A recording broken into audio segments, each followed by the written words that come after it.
జగిత్యాల జిల్లా కోరుట్ల మండలం పేడిమడుగులో 60 మంది నుంచి ₹1,50,00,000తో దంపతులు పరారయ్యారు. పేడిమడుగు గ్రామంలో పలువురి దగ్గర అప్పులు చేసి చిట్టీల పేరుతో డబ్బులు వసూలు చేసి పరారైనట్లుగా బాధితులు పేర్కొన్నారు.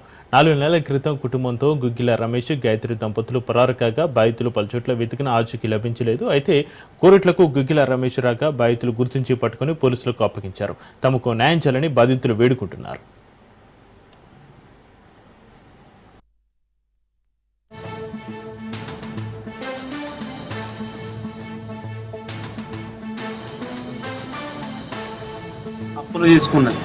అప్పులు తీసుకొని మళ్ళీ చిట్టీలు కూడా వేసేది. అదే విషయంగా మేము కూడా అప్పించినాం, వేరే వాళ్ళు కూడా అప్పించేది.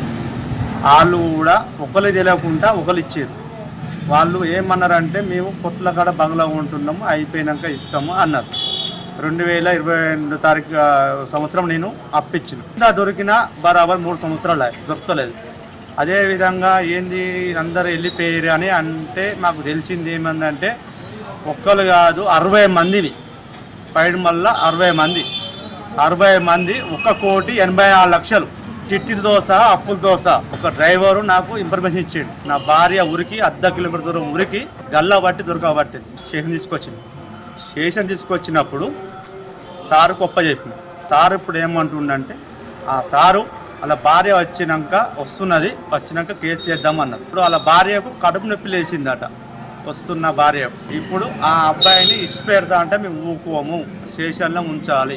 అది నా మన్నని. పైడ్మల్ గ్రామంలో చిట్టి అని వేసినాము. మా అబ్బాయికి హ్యాండిక్యాప్డ్. మా అబ్బాయి పేరు మీద పింఛన్ వచ్చిన డబ్బులు అన్నీ ఆమె దగ్గర చిట్టీలు వేసినాము. ఇప్పుడు 2 సంవత్సరాల క్రితం నుంచి వాళ్ళు పరారీలు ఉన్నారు. ఈరోజు కోర్టు దగ్గరకు వచ్చిండని తెలిసింది. దొరకబట్టిన తర్వాత స్టేషన్లో వేసినాము.